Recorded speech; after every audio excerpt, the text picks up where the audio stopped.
some days before, it was very good attack on the very good mission in the Caracas in Venezuela. And let's talk from this beginning. Very successful operation, military special operation forces of United States. How it could happen without any victims and such a short time, 2 hours and 20 minutes. Can you explain us?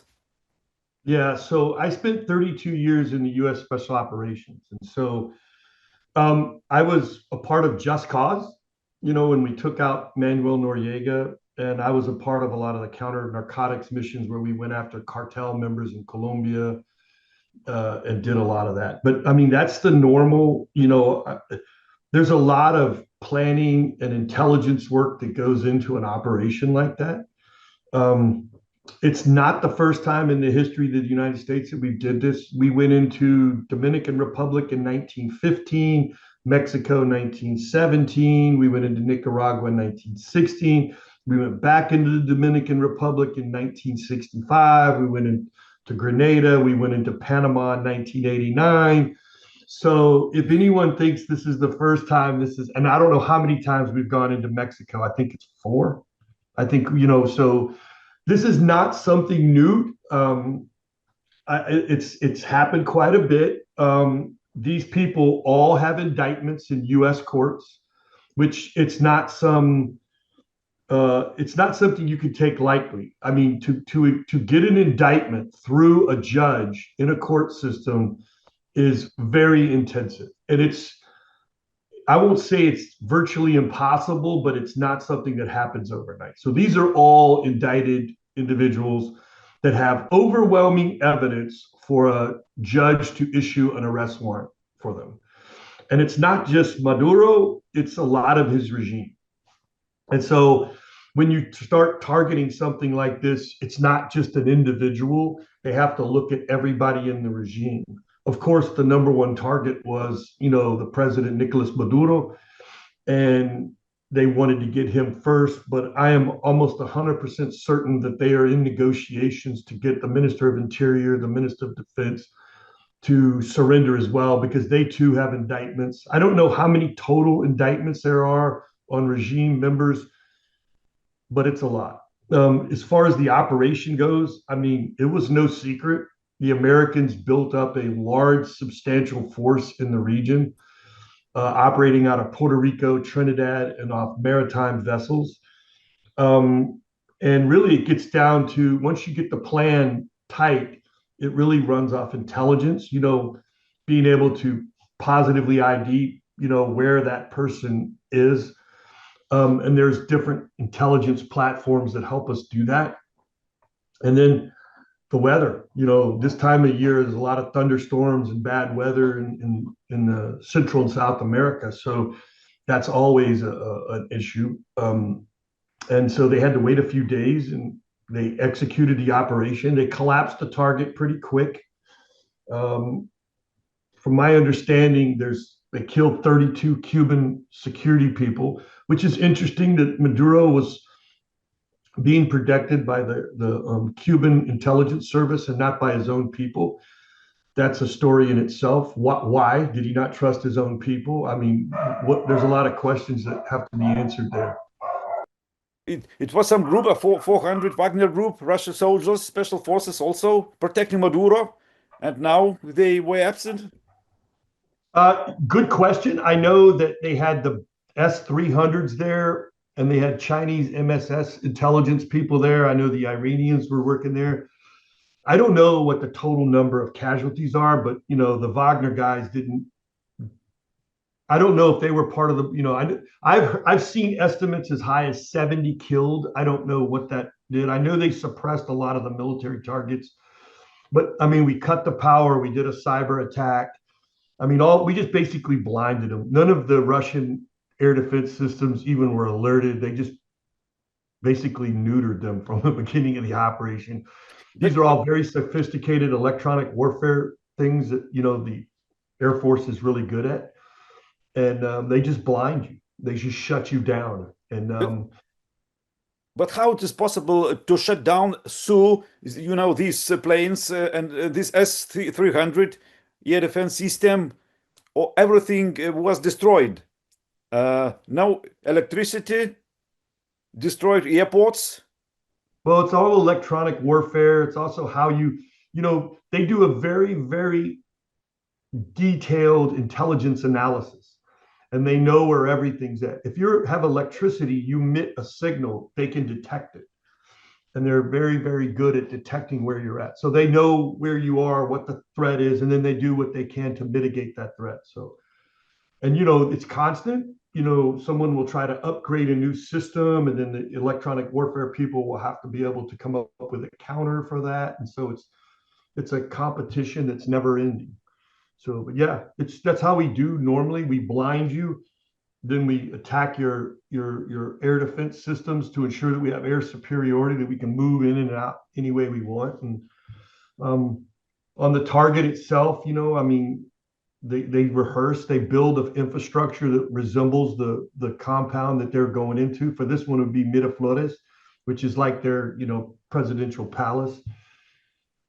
And they collapse the target from multiple areas and stuff. And the key is to get to the principal as quickly as possible. So your forces in Lithuania are very good at this too. I know this for a fact. So it's how special operations train.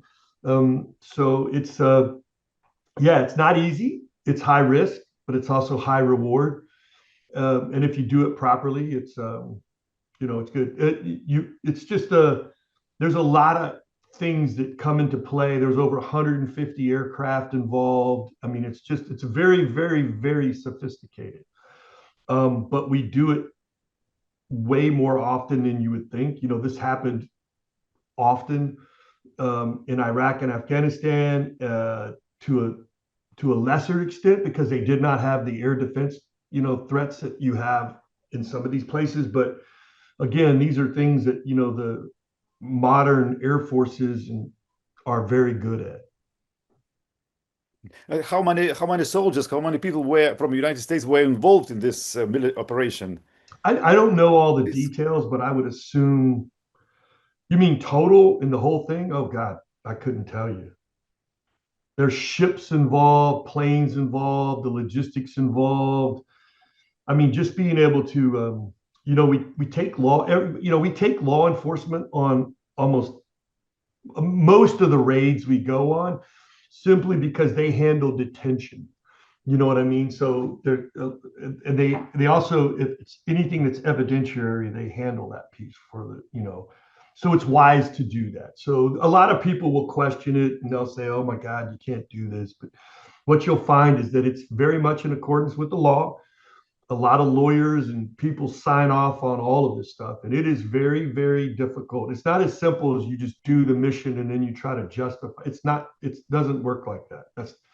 And that was true in Afghanistan and Iraq. I mean, you couldn't just go kill somebody because you thought they were bad. It is a very, very sophisticated, detailed amount of work to even be able to target an individual. And then once you get them on the list, then you have to do all the planning associated with it. So, but we've come a long way, since when I started in Just Cause in Panama in 1989, trying to get Manuel Noriega. And then we did it in 1993 in Somalia. We were trying to get a Fair Hadid. So we've really, we've mastered the art of manhunting, and being able to find, individuals and pulling them out of circuit. A lot of it's got to do with, technology, facial recognition, signals intelligence, and things like this. So it's very, very, very sophisticated, super secret. They don't reveal a whole lot of, how it's done. I tell everybody, if you do something wrong, you got no hope. You're going to get caught. I mean, I'm just telling you, right? You have no hope. It won't end well. If a government puts its mind to get I'm just kind of I'm a little bit, we let this go too long. Also, what I don't think people appreciate is this is what we call modern warfare, irregular warfare. You call it octopus, but the reality is it's not large conventional formations attacking each other. It's all these other small, deceptive, secretive things that nation states do to each other that are short of war. that what we mentally project as war. But this is happening every single day. They call it competition or whatever. That's not a, that sounds like you're playing in a soccer game somewhere. It's really, it's more than that. And it's people doing power projection and stuff. So I don't know. I mean, it'll be interesting to see how Venezuela plays out. I assume the administration is trying to negotiate with those people indicted that are currently in charge of Venezuela to surrender. When I was in Just Cause, we got Noriega in the papal nuncio, but we started arresting Colonel Del Cid, his deputy. I think we arrested him on the 25th or the 26 days after Just Cause. And I don't know how many people we took out of Panama that were legally indicted for, drug trafficking and, God knows how many human rights violations these people have committed. I mean, people forget that they have imprisoned their political opposition. They have tortured them. I mean, these are not nice people.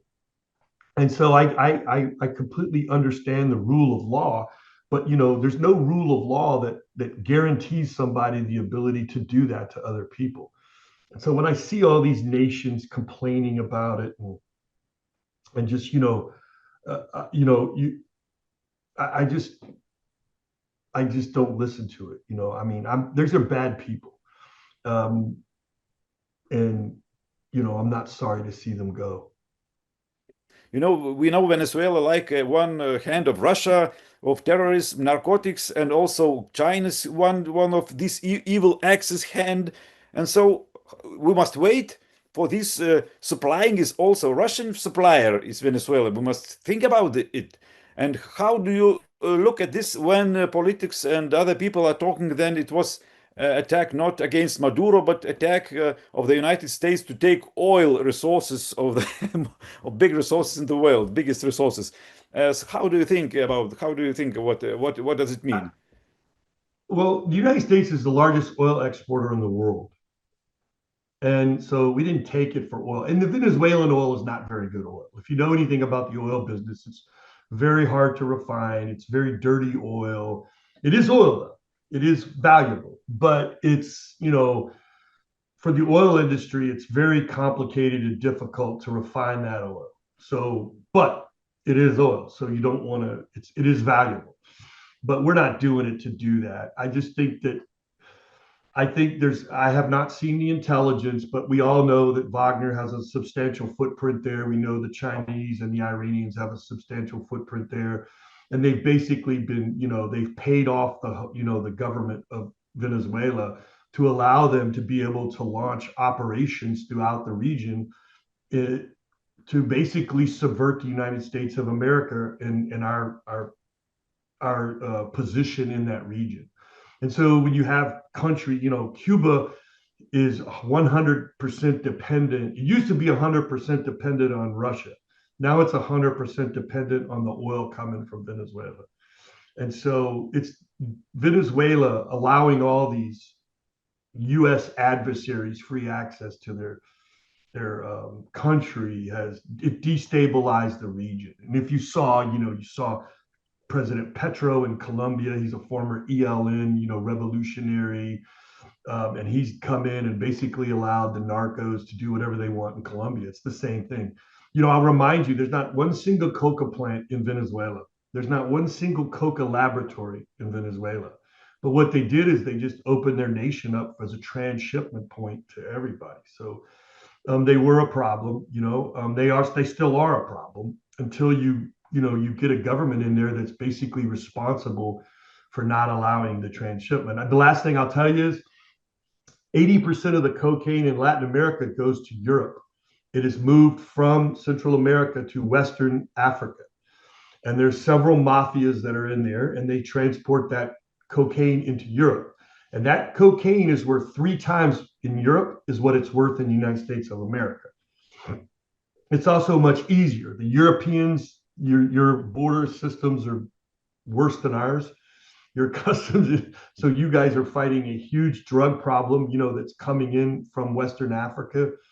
And the drugs are all coming up through Latin America. So that's where the biggest market for them is. And you would think that some people from, and will that ever stop? You know, not as long as there's consumption of the way it is, but you have to disrupt it. You can't let the volume of what's coming in now is almost incomprehensible. So you've got to deal with that. But I just think it's, it's been far too long that, we've let some of these problems fester, and we've just assumed, we've treated nations like sovereign nations, even though they're not. They're run by, basically it's a kleptocracy, criminal organizations. The president of Mexico, she doesn't run her country. What is it? 2/3 of her country is run by the cartels. It was the same in Colombia, until they took on the Medellin and Cali cartels. And, is cocaine still flowing out of Colombia? Absolutely. But the level of violence has gone down significantly. And so, it's not really a drug war. This is a crime. It's law enforcement, and that's why you always see the military in support of law enforcement. Unfortunately, there's tons of money involved, and the level of corruption is just beyond your wildest imaginations. It's so deep into everything right now. And so I personally, we've arrested every cartel member. I could go on and on, from the Medellin and Cali cartels to the plazas and the Felix Gallardos in Mexico, and just list El Chapo. We could just go on and on and on.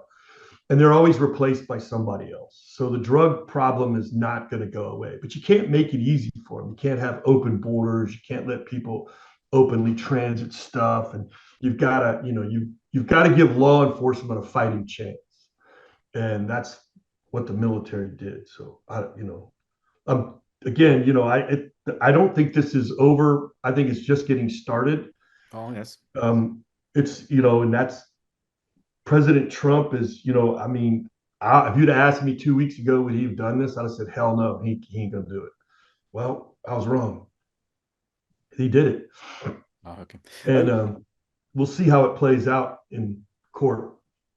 Can you say something about today operation arresting a Russian boat, illegal, that was coming to the coast of Venezuela?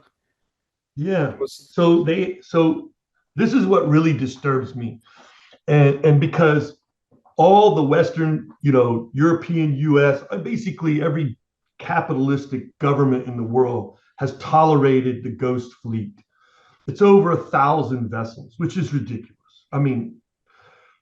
That's how popular. And what they basically doing is they are openly going around international sanctions, and every government in the world knows this. They sail right by Lithuania, Denmark, out of, they are Greece, everywhere. They are openly out there in the ocean, and every government knows this is happening. And they'll issue some diplomatic démarche, and they'll make a comment, and they'll complain about it as they go to their normal diplomatic cocktail circuit, but this is bullshit. This is not, you can't, you're issuing sanctions, and you're telling people you're sanctioning Russia and China and all these bad, Iran and all these bad actors. But the reality is this ghost fleet is moving the product, and we all know it. And so part of the situation is that they were going to we have basically sanctioned all the vessels going in and out of Venezuela, to shut all the oil flow out of Venezuela. And there was a ship called the Bella One. I can't remember. She's been flagged under multiple nations, depending on what time of the day it is, which is another issue altogether. The internet, the world is so worried about that. That needs to stop. You can't just change flags whenever this is stupid. It reminds me of like Sir Francis Drake, back in the sailing days, when one day they worked for the British Navy, the next day they were privateers, they were pirates and stuff. This is just, they need to clean that up. But the Bella, she tried to enter Venezuelan stuff. The U.S. Coast Guard intercepted her, requested to board. She denied them boarding. She turned around and started heading back out into the Atlantic. The U.S. Coast Guard has been following her for all the way up. I think she was 250 miles west of Ireland, And this morning we took her. We sent special operators into the UK. We flew in and we took that vessel. I think she's the third or fourth vessel that the U.S. has taken. But, this is part of the Ghost Fleet. And, I just don't understand why every other country in the world that has these ships passing by them are not using their special operations and seizing these ships. It's remarkable to me that the politicians of this world turned a blind eye to this stuff. Yes. And shame on them. They don't have the moral courage to do the right thing. Remove the blacks. You probably can't take every 1,000 vessels, but you can disrupt them to the point where they are no longer effective.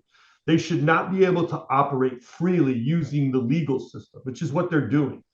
They're basically they're gaming the system. And you know what? I say take them to court.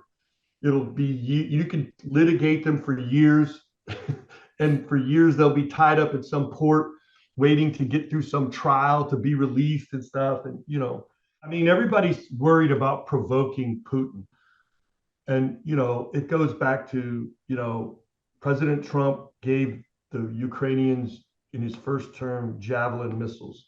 Everybody thought we were giving them ICBM nuclear missiles, and they thought it would start World War III. Well, we gave it to them and nothing happened. And then it was the M1 tanks and Bradleys and F-16s, and President Biden gave them, and guess what? No World War III. And so we have given them a lot of things, and everybody thinks a provocation will create World War III. And it hasn't happened. And I don't know what President Putin would use, because he doesn't have much of a military left. And the one he does have is not very good. That's a proven. So I don't know. Again, right is right, wrong is wrong. Yes. And I just think that, the world has to be a little bit more bold and stand up for what's right. Again, these are not good people. They've killed thousands of innocent people. They've destroyed any and all political opposition. They have looted their coffers and their treasuries and have incredible personal wealth, and we just sit here and act like nothing's happening. It's, enough is enough. I think we need to put an end to all that. And, as you see, I'm a big proponent of special operations and intelligence work. And so I tell everybody it's soft, cyber, intel, information operations. And now you're seeing, economic as well. The next thing is lawfare, and you're going to see that now. They're going to tie up a lot of these people's assets in court and stuff. And, there's a lot of things you can do that aren't, conventional wars to basically destroy an enemy, or you can reduce them to a point where they're not an existential threat or a significant threat. And that's irregular warfare. We keep building massive conventional armies like we're going to fight, but you saw how those worked in Iraq, not very well. You saw how they worked in Ukraine on wheat fields. They're mostly burning. And so, but we have these governments are spending insane amounts of money on legacy Cold War platforms, and they should be focusing on the technology and the systems that they can use in irregular warfare, because that's how our adversaries are engaging us. Yes. And Stu, how do you think Putin is happy to see, watching what's happening in Venezuela, what's happening in this operation? How do you think? I don't know. He's got to be panicking. First thing is, none of his systems worked, and they haven't worked anyway. So that ought to be, he ought to be questioning his defense industry and what, they come up with some new hypersonic missile. We have a Patriot missile that'll shoot it down. If it can be defeated, it's not a threat. That's the issue you're up against. I think my assessment is that the Russians are consumed with the Ukraine. They couldn't even conceive of an operation outside of their Central Europe, Baltic, Southern, no way. They just don't have it in the inventory. And people talk about, they talk about the population of the nation. And they've done well on their recruiting because they paid insane amounts of money and stuff to recruits. But I don't think it's going to last. I don't think it can last. And dying is dying, and no young person wants to die. Doesn't matter what the amount of money is. It's just, so I don't know what he's thinking, man. But I know this: he's running out of friends. And he's in a position right now. I'm not sure he can extricate himself. I don't think he can get out of this now. Europe's getting stronger. Yes. He's done exactly what, you can't do that. Like, he has basically done what every American president couldn't do. He got Europe to start spending money on defense. He did that. All the American presidents were doing is saying, hey, look, man, y'all need to pick it up. And finally, Europe woke up and said, my God, this guy he's not going to stop with one thing. And so, I spent 22 years of my life living in Europe, and it's if you'd have asked me, I have not seen this level of growth in defense since the Cold War. And everybody's very happy taking 6 weeks of vacation and holiday in Europe. They love it, and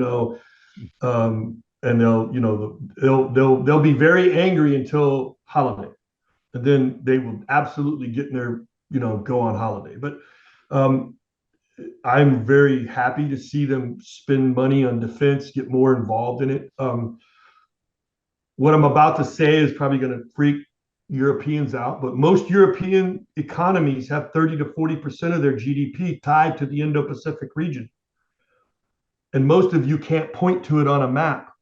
Neither can Americans, so don't feel too bad. And we have tons of people and interest there. But what goes on in the Indo-Pacific will have a huge impact on Europe. Like, you will lose democracies in Europe. If you lost 30 to 40% of your GDP because of a conflict in that part of the world, your governments would fail. Sometimes it would be democracy would fail because you would have civil unrest in these places because of the people would be living without stuff. So I think it's, in my opinion, it's something that, I know Europe's very focused on Putin, but they need to open their aperture a bit and start looking wider than that. And nobody wants a war in the Indo-Pacific. I'm telling you right now, that would be an absolute disaster, like absolute disaster. It would cause a global depression that's unprecedented. And it's just not the thing you want. But you don't want China bullying, the neighbor. They can't. They're building a massive armed forces for a reason, and they want to be they want to dominate, and they're not benevolent. They're not going to be good neighbors and stuff. And so you got to be really, you don't want to start a war with them, but you don't want to let them be able to push people around and interfere with free trade, and because everybody's dependent on the trade and stuff that moves through that region. We think that China pulled Russia to the war, wanted to make weakening Europe, but what's happened. The NATO may come to the borders of Russia, new countries, Scandinavian countries, Sweden, Finland, and you see stronger Lithuania, stronger NATO, Europe. And so who is now winner in this situation? United States winner, the best producer of oil in the world. Biggest army, budget is growing up of United States. Yeah, so is our investigations of Taiwan. And so what finally we see? This evil axis is losing. Venezuela is failing. They are failing, and Russia is failing today.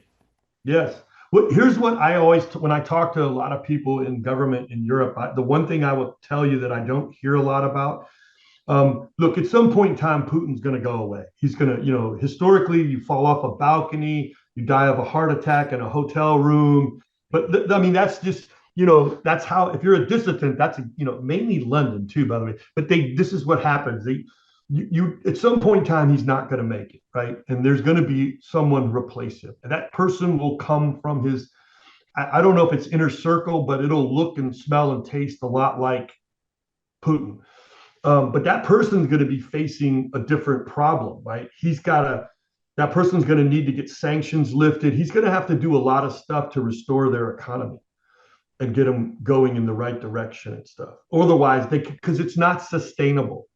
And so I think it's going to have a tremendous impact on the Russian Federation. Like Belarus, the only reason they have their, president there is because he sent 98,000 soldiers there during the election, and he, of course, the guy won. Same with Kazakhstan, right? He sent the 1st Airborne Division there, and they were actually beating people up in the streets. I think you're going to see a lot of these countries are going to break away from the Russian Federation, and it's going to be chaotic as hell. Because remember Russia? What was it? 128 languages in the Soviet Union, and I just don't see that the Russia we know today remaining in its current configuration. And I don't think Europe is ready for that. Like, you may see another mass migration because there's no such thing as a regime change. It'll be a civil war, right? That's what's going to happen, right? You're going to have the people in power who, if they are not in power, will most likely be killed or imprisoned. That's why everybody in the West wants to save Putin. Putin, who is keeping Russia in one together, not splitting this empire. I think it's doomed, though, at some point in time. And I just, I hear the European Union. There's no plan for what happens if the Russian Federation fails. Like, what is? And maybe they are doing it. I don't know, but you don't hear anything about it. But I will tell you, it's going to be a massive impact on the EU and the European nations. It will be huge. Like, what does Lithuania do if Belarus has a civil war and they kick out their current regime? Who are a bunch of dictators, and who are the new people? It's going to look like Syria right now. Syria has 12 factions in it. And nobody can decide who runs the government. I'm serious. That is a great example of what could happen. You had the Syrian army sitting over top of all of that with the Alawites, a small minority, but one of the 12 factions. Now they're gone. The Syrian army doesn't exist. Who runs Syria? Well, I think you're going to see a lot of that in these Russian Federation nations. And I don't think Europe has a plan for that. And you guys are all going to come running to the United States of America for some answer. And we're going to go, shit, we don't know.